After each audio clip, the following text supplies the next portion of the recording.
Leading off, we have the Daytona 500 champion, Trevor Bayne, and he's going to be hitting 2 races this weekend.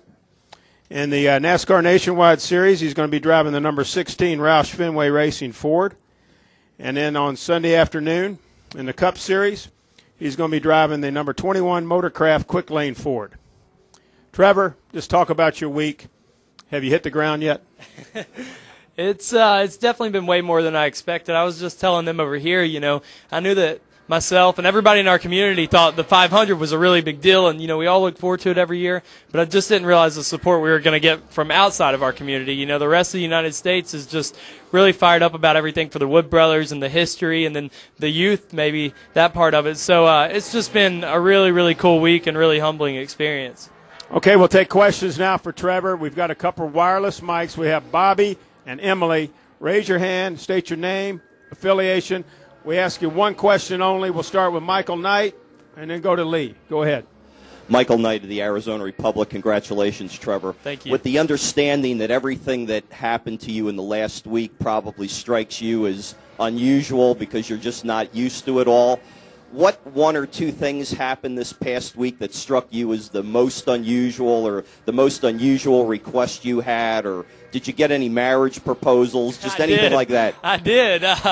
But I think the craziest thing, it kind of kicked it off, was when I got that private call. Didn't know who it was. I ignored it the first time, and they called back, and I'm like, all right, I'm going to answer it. It was the night of the 500. I answered, and it was the White House, and they said that the president would like to talk to us, and, I was like, well, this is kind of cool. But then I think it was 2 days ago, this was probably the craziest series of events. Before I went on the Ellen show, I got a call from Vice President Joe Biden. So I'm talking to him on the phone. Then I run in to do the Ellen show. I meet her. I come out, and I'm on the phone with Tim Tebow talking to him and just talking about our faith and everything. And then I hang up with him, and as soon as I do that, Pamela Anderson comes in the room to meet me. And then I get done with that, and I go over to do the George Lopez show to film that. And while I'm in the waiting room, Bobby Valentino, the singer, asked me for my phone number to see if he wants to come to a race or something. And I'm like, what is going on? Like, what is this? And it was just that whole series. I'm like, wow, this is a kind of big deal. It's really cool. But there's been so many cool things that have happened, and just getting to go around and tour around the country for the week, that was a cool experience in itself. We'll go here with Lee, and then we'll come to Lewis. Go ahead, Lee. Lee Spencer, Fox Sports. So what did Joe say to you? And your dad said that the family's been invited to the White House, and initial impressions on Pamela Anderson. Uh-oh. Here we go. Joe Biden, he was, I guess he's a big car guy. He used to drag race and stuff, and he was really excited, and he just, he's like, we're proud of you. You represent everything good, and so it's very complimentary, which was awesome. To get that kind of credibility from the vice president, and he's pumped up about watching the Wood brothers. He said he used to watch them a long time ago, and so he kind of he took over both of those ends of the spectrum, the oldest and the youngest, and then he said, hey, you want to come check out the White House? Bring whoever you want, and so we'll take names here in a little bit if you all want to go. But no, so he just said it'd take us and give us a tour and all that, and Obama would be really happy to meet us, and so I thought that was pretty neat. And then Pamela Anderson. She the first thing she says, she's like, you remind me of my son, because I guess she has a son my age, and she's getting she's getting a little older now, so she is. I wasn't born when Baywatch was on, I don't think, so or whatever, Baywatch, not Baywatch. Maybe that's what people were doing, but no, it was cool just to meet her, because I remember watching like Borat or something when he puts her in the bag and like runs out to marry her, and it's just that was pretty cool to meet her.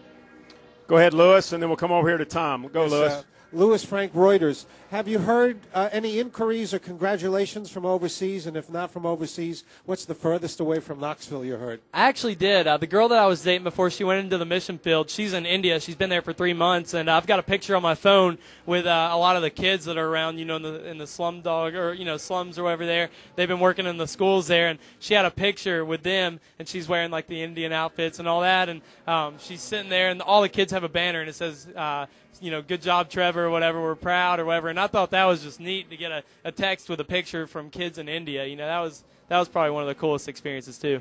Go to Tom, and then over here to Steve. Go, Tom. Hi, Trevor. Tom Jensen, Speed.com.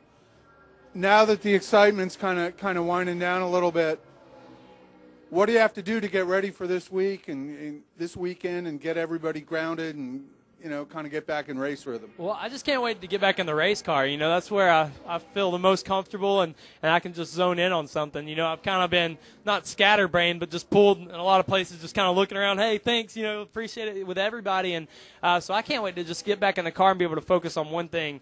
Just track in front of me, worrying about what the car's doing and communicating with the crew chief. That's where I feel the most comfortable. So I think as soon as I get in there, I'll be in the zone. And plus, I tried all week not to ever get out of that zone. I tried not to ever get distracted by everything going on or get wrapped up in it. The whole time I've been in communication with the teams and just trying to get focused on, okay, how do we keep this going now? We got to perform.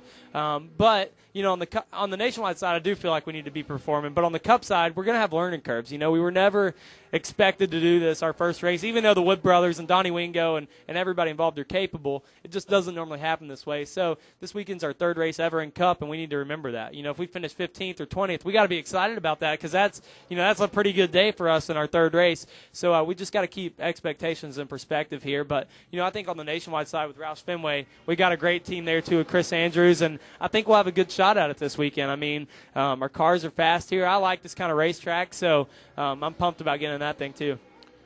Go to Steve Post and Bob Pockers. Go ahead, Steve. Yeah, Trevor. Are you much of a history buff? And the reason I ask, just the win for the Wood brothers and for Donnie Wingo, shared with some time with Donnie. 31 years he's been going to Daytona and finally came home with a big trophy. Are you much of a fan of history, or is this week a pretty good learning experience about history? The whole Wood brothers experience, ever since I signed with them, has been the biggest lesson in history I've ever gotten. I went through and looked at their pit stops, even from the Indy 500 that they did when they won that race with that fueling system, and they took me through and showed me all the convertibles and how you could look at his head in the car and tell what kind of car it was, because it'd either be in the front window or the back window, depending on where they moved the seat and moved the dash to try to set up the cars that way. And so they've been taking me through the Tiny Lund story, the David Pearson, and they took me through all the drivers. They got pictures up in the shop. I haven't been to Virginia yet to see the museum, but they've done a really, really good job of filling me in on everything. And for Donnie Wingo, when he told me it's 31 years in the making, that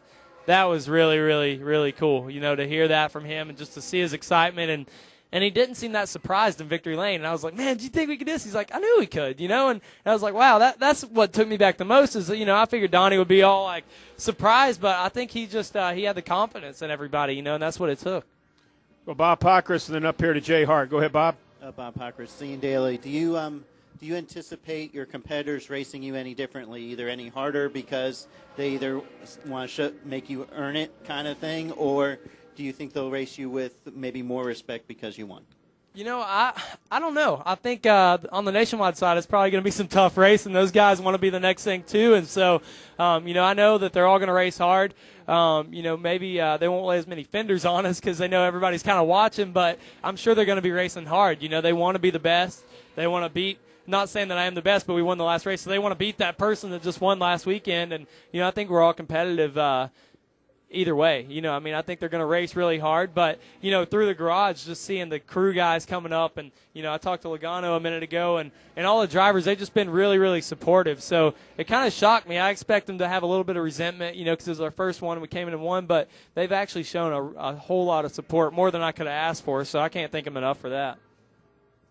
Go ahead, Jay, and then to Jim. Jay Hart, Yahoo Sports. Can you talk a little bit about the bling you have there on your finger? When you got it, and kind of do you wear it when you're sleeping? What do you think about when you're looking at it? I've been trying to talk to Simpson about getting some special gloves so I can keep it on, but no, I've left it on most of the time just to get in the shower. Is the only time I took it off because the first couple nights I was scared I'd wake up and it'd be a dream, so I wanted to keep it on so I could wake up and look down and make sure it's still there. But it is a lot of bling and normally not something I would wear, but maybe here in a couple weeks when it finally sets in I can take it off and know that it was still reality. But it is a really, really cool ring. Justin did a great job with it, and I just can't believe I'm wearing it.